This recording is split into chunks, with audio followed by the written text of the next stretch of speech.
Hi everybody, and thanks for joining me. This is technically the cooking show, you can see by the sparkly apron, but what I wanted to do today was highlight some of the amazing recipes that are coming in from home, and especially from Elaine. You are amazing.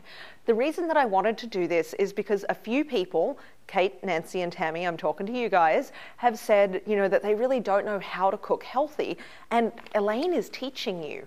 Elaine, your recipes are incredible. Elaine made a recipe for meatloaf. I never even considered that to, be something that's in my repertoire of stuff that I make at home. So I wanted to talk about some of those recipes and to assure you that, for those of you that say that you don't know how to cook, I really don't either. It's just a case of getting into the kitchen and having foods that you like and figuring out how to put them together. And some people, obviously like Elaine, have a gift for that and are amazing with it. I've had some hits and I've had some misses, but it's just about experimenting, and it's really built my confidence in the kitchen.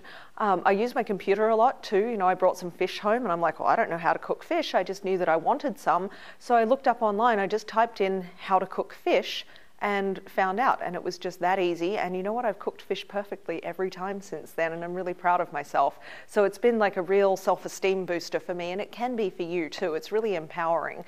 So some of the recipes that Elaine has given us that are so simple and so amazing, the chicken and snow peas, that's a really simple recipe to put together. It's not going to take long, and the ingredients, that is so super healthy, and you can make one serving to begin with and make sure that that you like it and you're comfortable with how to put it together.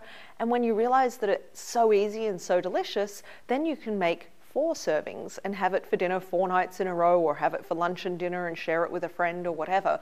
So all of Elaine's recipes seem to be really easy to just scale up so that you can have leftovers, because for me, leftovers are the key to healthy eating. If I make a huge dinner and put 3/4 of it in the fridge and have it for the next few meals, then I've planned ahead, and I can make good choices even when I'm in a hurry and I'm starving. And that might be when you look at sort of quick food and think, oh, I'll just have that, and it's not the best choice. If you have leftovers, you're good to go.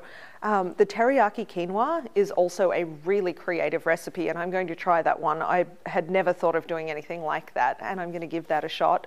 Like I said, the meatloaf just sounds incredible, and that's another thing that you can make a whole lot of and then have for lunches every day for a week. It's super. She did do another, I'm calling it a slushy with frozen mango and raspberries. Oh my gosh, that sounds delicious.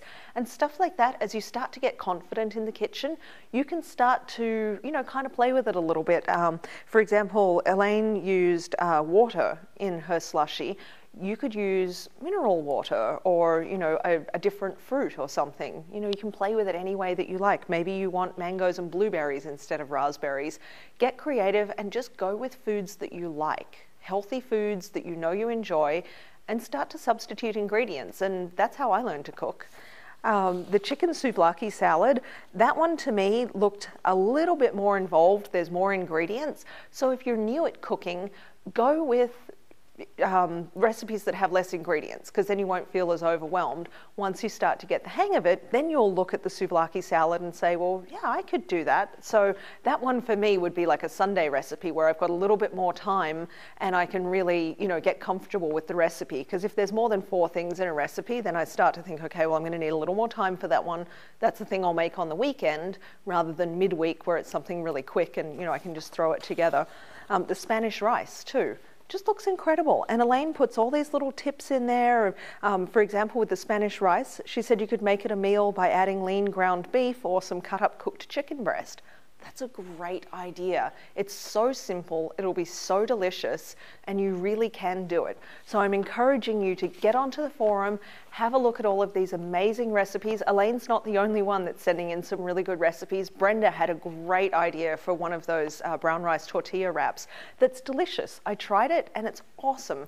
So you can do it. And as you start to experiment and find things that you like, post your stuff too and share it with everybody. This is an amazing resource for all of us for healthy cooking. Elaine and everyone else that's contributing, thank you so much.